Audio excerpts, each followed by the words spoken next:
Bismillahirrahmanirrahim. Assalamualaikum warahmatullahi wabarakatuh. Alhamdulillah, alhamdulillah, wassalatu wassalamu ala sayyidina Rasulillah Muhammad ibni Abdillah wa ala alihi wa sahbihi wa man walah. Wala hawla wala quwata illa billahil aliyyil azim. Faqala rabbi shrah li sadri wa yassir li amri wahlul 'uqdatam min lisani yafqahu qawli. Rabbi zidni ilma warzuqni fahma birahmatika ya arhamar rahimin. Amma ba'du, nawaitu ta'alluma wa ta'lim wa tadhakkura wa tadhkir wan naf'a wal intifa' wal ifadata wal istifadah wal hassa ala tamassuki bi kitabillahi wa sunnati rasulih wa du'a ilal huda wa dalalata ala al khair ibtigha'a wajhillahi wa mardatihi wa qurbihi wa thawabihi subhanahu wa ta'ala.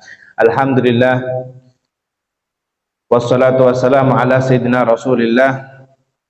Kita semua masih ditakdirkan oleh Allah di hari ini, hari ke-22.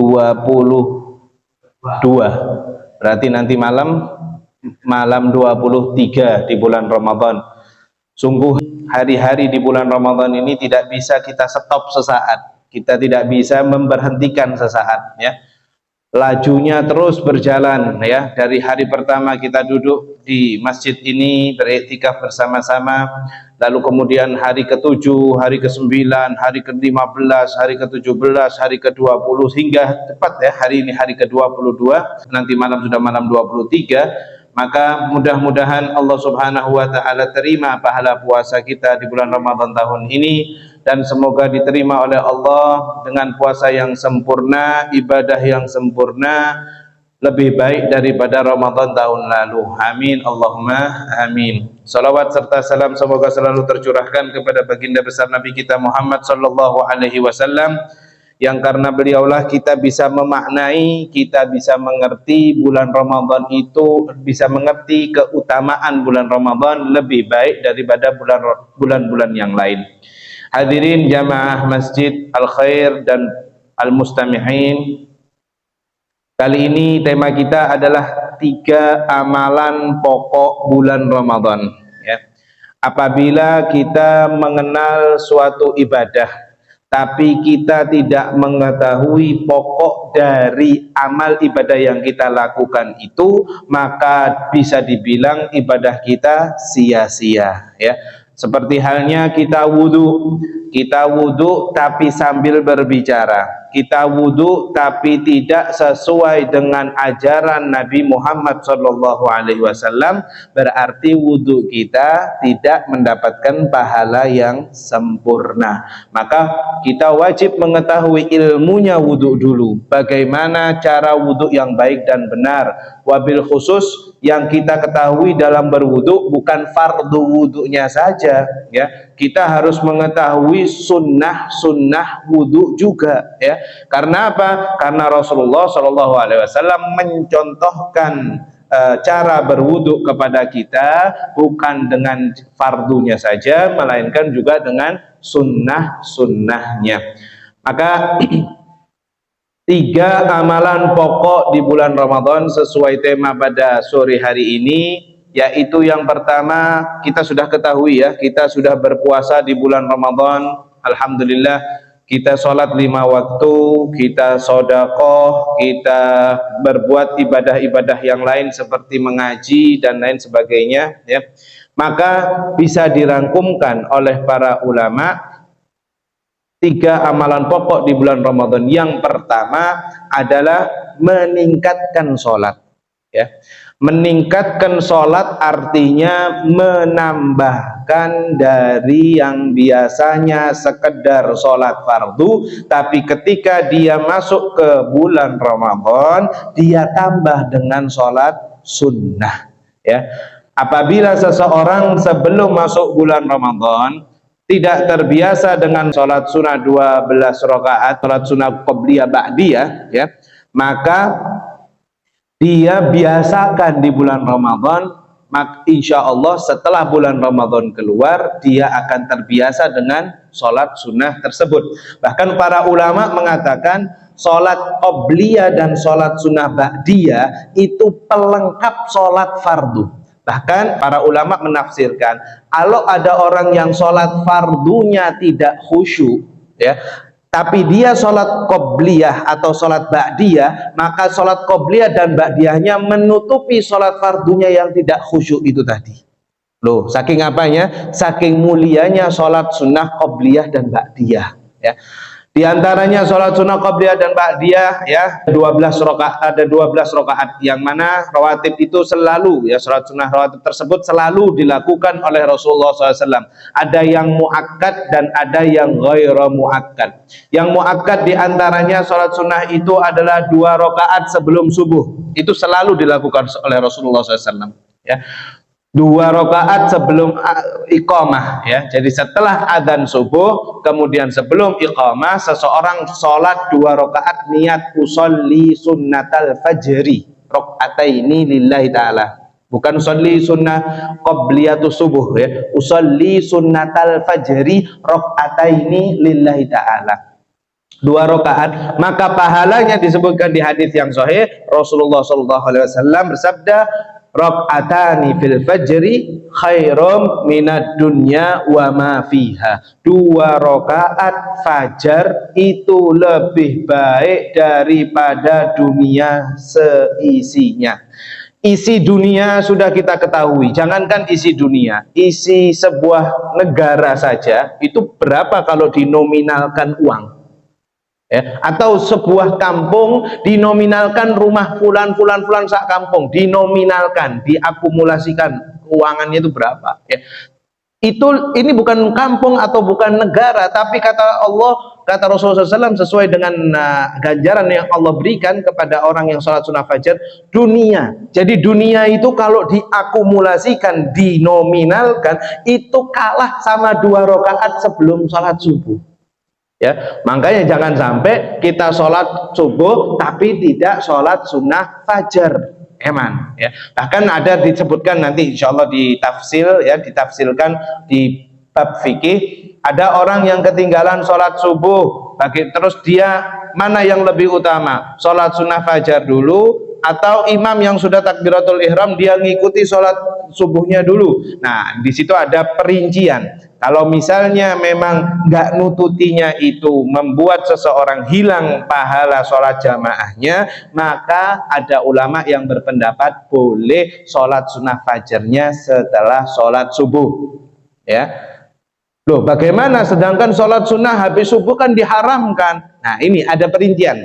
Nanti kita akan membahas kitab fikih yang insya Allah di masjid ini juga ada rutinan bab fikih setiap hari Selasa. Insya Allah bisa dibahas atau di requestkan kepada ustadznya masalah bab fikih. Jadi orang yang sholat sunnah fajar, ya, yang dia kalau memang tidak nututi, ya, apabila dia masih nututi berjamaah dengan jamaah yang ada, maka diperbolehkan dia sholat sunnah fajar dulu. Tapi kalau tidak nututi, dia sholat fajar dulu, dia sholat subuh dulu, setelah dia sholat subuh, dia diperbolehkan sholat sunnah fajar tadi. Lalu kemudian 4 rakaat sebelum zuhur, ya, itu sholat sunnah qobliyah, ya, yang muakkad yang selalu dilakukan oleh Rasulullah SAW, ya. 2 tambah 4 berarti berapa? 6, ya. Lalu kemudian rakaataini ba'da zuhur, 2 rakaat ba'diyah, ya, 2 rakaat ba'diyah. Ada yang mengatakan 2 rakaat sebelum zuhur, 2 rakaat setelah zuhur. Lalu kemudian 2 rakaat sebelum asar, ya, 2 rakaat sebelum asar. Lalu sholat sunnah setelah asar itu tidak ada, ya. Tidak ada. Kalau ada orang sholat sunnah habis sholat asar kemudian dia sholat sunnah ba'diyatul asar, ya, tahu niatnya ba'diyatul asar, itu diharamkan. Nggak boleh sholat sunnah ba'diyatul asar. Bukan nggak boleh, nggak ada syariatnya.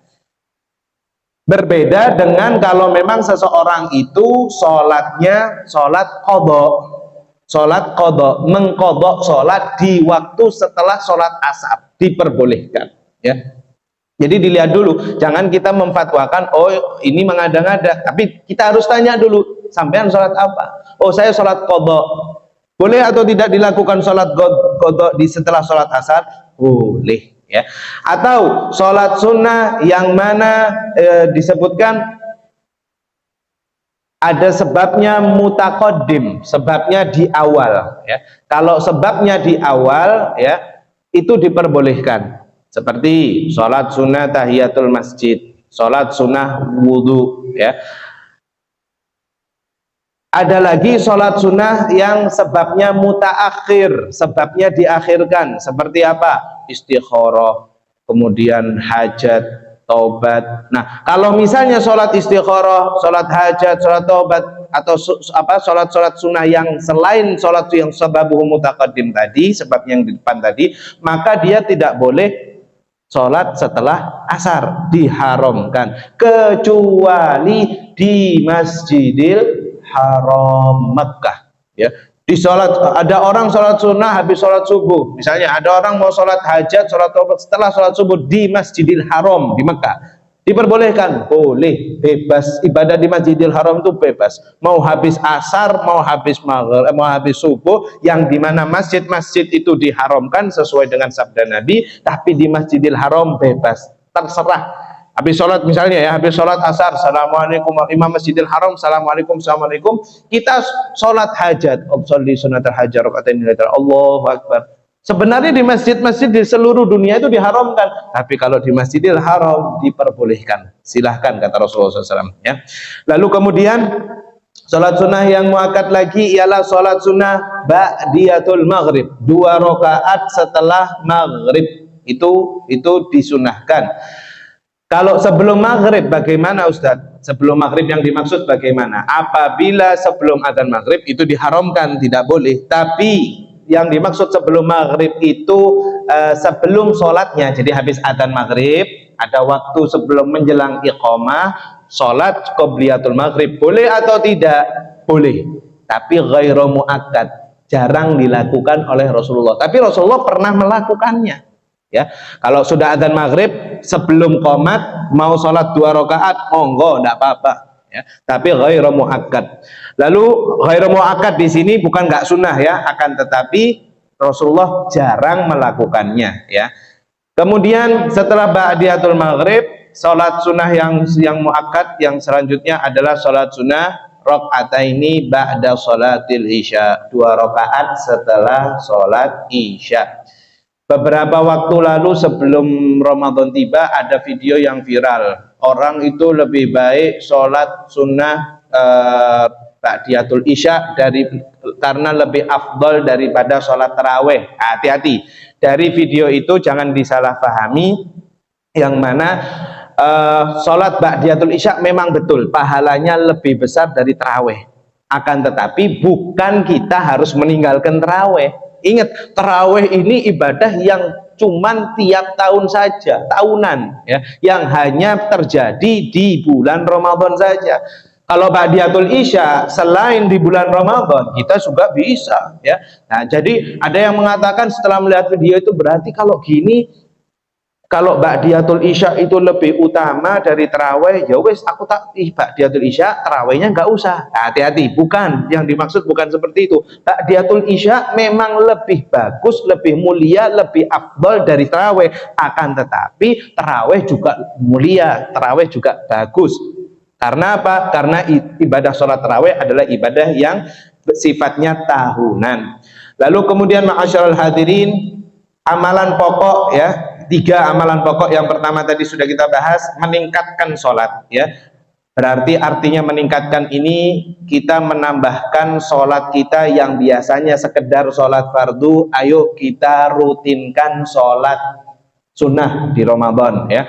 Yang nggak biasa tahajud, ayo biasa tahajud 2 rakaat sebelum adzan subuh, ya. Lalu kemudian yang nggak biasa duha, monggo di bulan Ramadan ini rutinkan duha, ya. Karena apa? Sifat atau apa namanya, bulan Ramadan ini ganjaran ibadah sunnah itu pahalanya seperti pahala wajib. Bayangkan, Ya, kalau pahala wajib bagaimana? Pahala wajib lebih tinggi lagi, 700 kali lipat atau lebih ya. Jadi ibadah sunnah saja Allah berikan ganjarannya seperti pahala wajib, bagaimana dengan pahala wajibnya ya. Maka sholat fardu yang biasanya duhanya cuma 2 rakaat ya, monggo ditambahi 4 rakaat, tambahi 6, bahkan sampai maksimal 8 rakaat. Yang nggak biasa sholat sunnah qabliyah ba'diyah ketika Ramadan, ayo kita biasakan istiqomah qabliyah ba'diyah tadi. Yang nggak biasa sholat witir ya, witir di sebagian madhab, wabil khusus seperti yang sudah kita jelaskan yang lalu, di madhab Imam Hanafi witir itu hukumnya wajib. Kalau di Syafi'i hukumnya sunnah, tapi witir kalau di madhab Imam Hanafi wajib.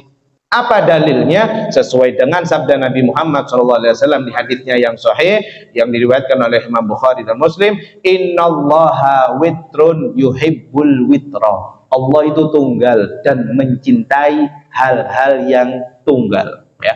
Maka saya punya teman ketika saya masih belajar dulu, dia memang berdomisili di Eropa ya, dia dari Manchester, ada yang dari London ya. Teman-teman yang Eropa yang bermadhabkan Imam Hanafi, mereka kalau setelah sholat isya nggak ba'diyah isya tapi langsung sholat witir. Karena apa? Di madhabkan Imam Hanafi hukumnya wajib ya. Jadi setelah witir itu bisa dilakukan ya di luar Ramadan juga, akan tetapi witir yang berjamaah hanya di bulan Ramadan saja. Kalau witir di luar bulan Ramadan tidak bisa dibuat jamaah. Begitu juga dengan sholat duha. Sholat duha apakah bisa pakai berjamaah? Tidak bisa. Ya, sifat sholat duha tidak bisa dibuat untuk sholat berjamaah. Qabliyah ba'diyah apakah bisa dibuat jamaah? Tidak bisa, otomatis ya. Kemudian ma'asyarul hadirin, amalan pokok yang kedua ialah memperbanyak interaksi kita kepada Al-Quran. Saya dan kita semua tahu bahwasannya kita ini di luar bulan Ramadan, Al-Quran terkadang menjadi hiasan di rumah kita ya. Kadang-kadang ketika kita mau masuk bulan Ramadan, baru Al-Quran itu dibersihkan dari debu-debu ya. Ini kekurangan kita, ini kekurangan umat Islam. Ini yang wajib kita introspeksi diri ma'asyiral hadirin, apalagi khususnya di waktu kurang lebih 5 tahun ini kita wajib introspeksi. Lebih banyak manakah kita megang Al-Quran atau megang HP? Jujur HP yang lebih banyak ya. Kita tidak mau menjadi golongan orang-orang munafik ya.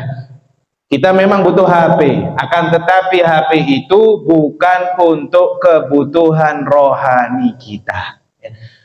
Seperti halnya jasmani kita membutuhkan makan dan minum ya, maka rohani, ruh yang ada di dalam tubuh kita juga wajib kita kasih makan dan minum. Apa makan dan minumnya roh itu? Yang pertama, perbanyak baca Al-Quran ya. Kalau ruh yang ada di tubuh kita sering diberi makan Al-Quran, sering diberikan bacaan-bacaan Al-Quran, maka ruh dalam hati kita semakin tenang. Yang tadinya harusnya sumpek, tambah hilang sumpeknya. Yang tadinya kayaknya tidak masuk akal problematika yang kita hadapi, tapi kalau kita interaksi kita dengan sudah sama Al-Quran, mau dunia ini hancur, kacau balau, hancur berantakan, kalau diri kita sudah sama Al-Quran, tenang.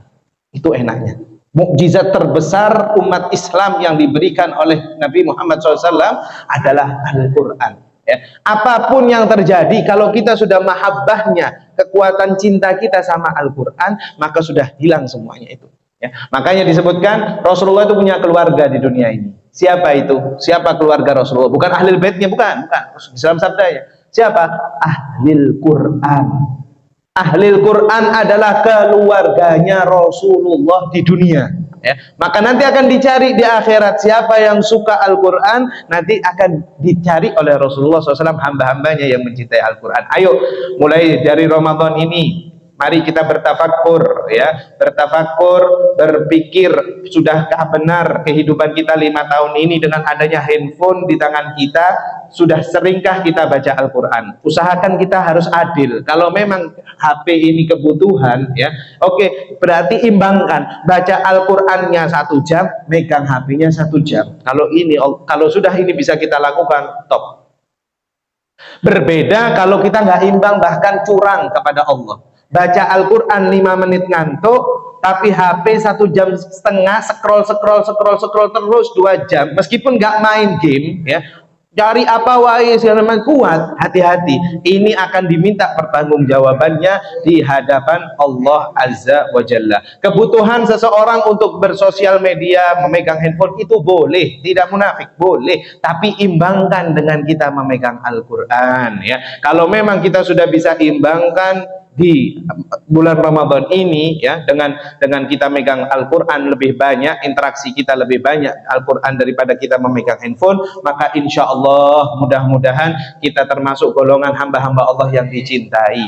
Lalu kemudian ma'asyarul hadirin, yang dimaksud memperbanyak amalan pokok yang kedua ini, interaksi dengan Al-Quran diperbanyak, diantaranya ialah apa tadi? Ya, bukan memperbanyak memegang Al-Quran, ya, megang tok. Ada yang salah persepsi, dipegang tok gak diwoco, ya podo wae, sama saja. Maksud yang dimaksud memegang ialah dibaca. Ada lagi, oh jari ini Ustadz memegang. Alhamdulillah, ya, ini pernah ada yang ngomong, berarti dipegang HP tetap. Nah, ini akal-akalan kan? Ini tidak boleh, bukan seperti ini, ya. Kemudian dengan apa caranya memperbanyak interaksi kita dengan Al-Quran? Dengan target menghatamkan Al-Quran minimal 1 kali.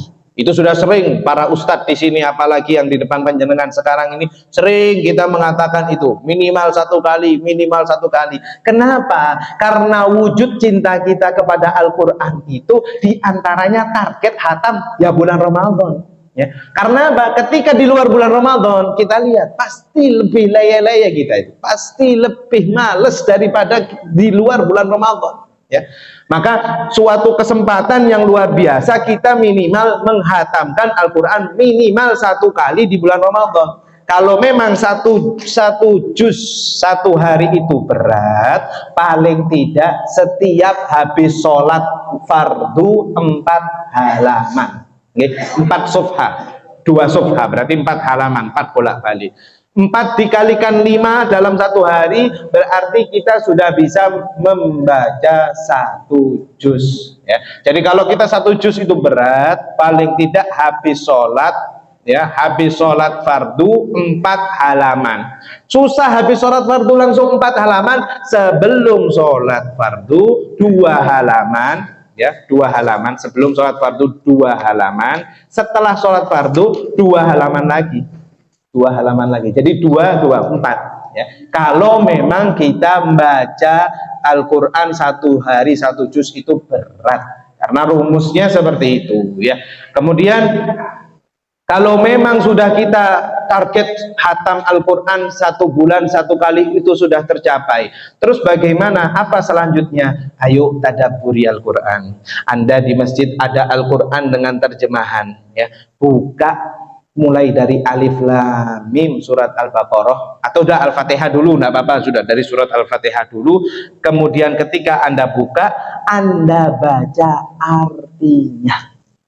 Gak usah repot-repot buka kitab tafsir Jalalain, kitab tafsir Baghawi, kitab tafsir yang besar-besar. Buka terjemahannya saja. Alhamdulillah ada banyak, ya, di masjid ada, ya, ada banyak kan? Ada banyak kan? Nah, coba dibaca sama maknanya, baca artinya. Jadi kita tahu nanti, oh ada asbabun nuzul. Jadi turunnya ayat ini sebabnya karena ini. Asbabun nuzul, tanya anak-anak kita, apakah mereka sudah tahu asbabun nuzul surat An-Nas itu turun karena apa? Nah, itu jangan surat panjang dulu lah, Pak, baca surat yang pendek-pendek dulu. Dari surat Al-Nas, Al-Falaq, Al-Ikhlas, di situ ada terjemahan, dan biasanya di Al-Quran terjemahan yang terbaru ini ada asbabun nuzulnya, ya. Ada sebab-sebab turunnya, yang mana diantaranya adalah apa? Ketika asbabun nuzul surat An-Nas, Rasulullah SAW pernah dapat disihir, pernah dikirimi sihir. Diketahui bahwasannya di bawah ranjang beliau ada anak anjing, lalu kemudian membaca surat itu dan lain sebagainya. Di situ ada. Lalu setelah sudah kita target hatam Al-Quran 1 bulan, baca artinya, tadabburi, ya, baca maknanya. Lalu kemudian apabila ada problem, ada sesuatu yang mungkin kita tidak ketahui dari makna Al-Quran tersebut, bisa ditanyakan kepada ustadz-ustadz yang ahli dalam tafsir Al-Quran. Lalu kemudian ma'asyiral hadirin, 3 amalan pokok di bulan Ramadan yang ketiga ialah memperbanyak infak. Rasulullah SAW bersabda di dalam hadisnya yang diriwayatkan oleh Imam Bukhari, yang disampaikan oleh Sayyidina Ibnu Umar radhiyallahu anhu. Rasulullah memiliki sifat dermawan. Akan tetapi apabila datang bulan Ramadan, sifat dermawannya Rasulullah lebih banyak daripada dermawannya selain di bulan-bulan Ramadan. Ini artinya apa? Ini artinya beliau Rasulullah SAW menyontohkan kepada kita bahwasannya bulan Ramadan ini adalah bulan infak, bulan sedekah, bulan seseorang mengeluarkan zakatnya, ya. Yang mana insya Allah selalu kita ketahui memperbanyak infak, yang mana Rasulullah SAW disebutkan di hadis Bukhari tadi, Rasulullah itu memiliki sifat dermawan. Nah, apabila datang bulan Ramadan, sifat dermawannya ditambah oleh beliau Rasulullah SAW. Maka dari itu kita sebagai umatnya, ayo biasakan kita untuk bukan menadahkan tangan di bawah, biasakan jadi yang biasa memberi, ya. Tangan di atas lebih baik daripada tangan di bawah. Itu dengan sesuai dengan hadis Nabi Muhammad SAW yang saya diriwayatkan oleh Imam Muslim, al yadul ulya khairum minal yadis sufla. Ajari anak-anak kita untuk sodako, ya. Apabila di luar bulan Ramadan anak-anak kita nggak terbiasa dengan infak, dengan sodako, sekarang kita biasakan kasih uang, masukkan kotak amal. Dan ingat, memberikan infak atau sodako itu bukan hanya kotak amal saja, ya, melainkan apa? Sesuai hadis yang sudah pernah kita sebutkan di awal, orang yang memberikan 1 butir kurma dengan seteguk minum air, maka pahalanya seperti pahala orang puasa tanpa Allah kurangi pahalanya, ya. Artinya apa? Bukan terus 1 butir kurma terus yang dikasih itu ya 1 butir, akan tetapi memberikan makan orang di bulan Ramadan. Jangankan memberikan, membawa saja, membawa atau membagikan saja. Yang biasanya ada yang belum dapat kurma, kemudian dikasih kurma sebelahnya. Anda seperti itu, atau mengambilkan air minum, ya, para jamaah yang lain, maka dia seakan-akan pahalanya seperti pahala orang yang berpuasa tersebut. Maka ma'asyiral hadirin, pentingnya bulan Ramadan ini sangat luar biasa.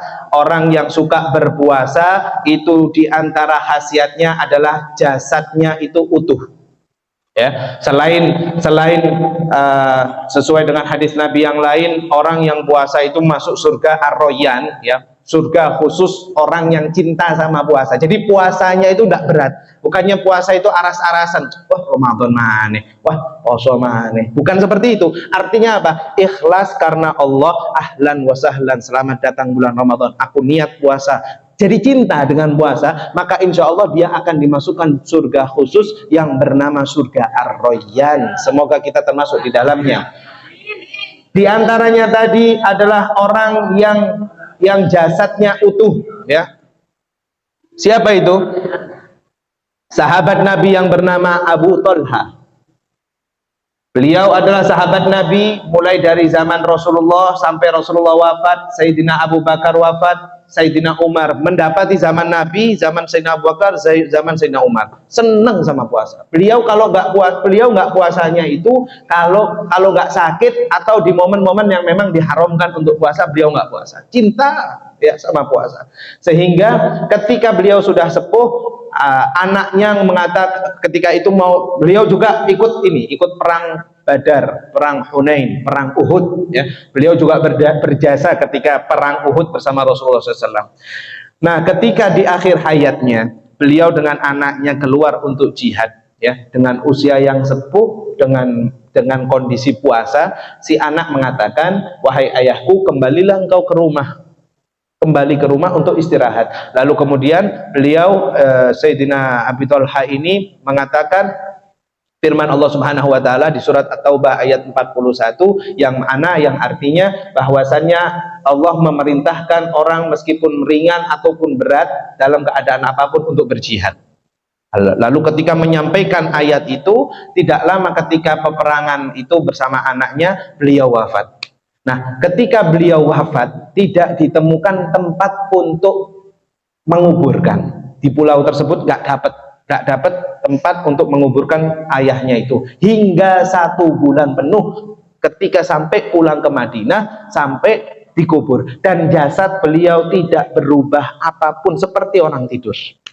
Seperti orang tidur, dan malah keluar bau harum dari tubuhnya. Ini apa artinya? Ini khasiat, ini kekhususan bagi orang-orang yang cinta dengan berpuasa. Maka mudah-mudahan Allah Subhanahu wa taala memberikan taufik, hidayah serta inayahnya kepada kita semua, sehingga kita bisa menjalankan ibadah puasa ini dengan ikhlas karena Allah. Dengan ibadah puasa tahun ini lebih baik daripada ibadah puasa tahun kemarin, dan semoga Allah Subhanahu wa taala mengaruniakan kita adab kepada kita semua untuk menghargai bulan Ramadan, untuk menghargai masjid, untuk menghargai ilmu agama, sehingga kita bisa meninggal dalam keadaan iman dan Islam. Allahumma ja'al jam'ana hadza jam'an marhuma wa tafarruqana bihi tafarruqan ma'suma wa la taj'al fina saqiyan wa la mahruma bi rahmatika ya arhamar rahimin wa ya akramal akramin. Wa sallallahu ala sayyidina Muhammadin wa ala alihi washabihi wasallam. Subhan rabbika rabbil izzati amma yasifun wa salamun alal mursalin walhamdulillahi rabbil alamin. Bisirril Fatihah.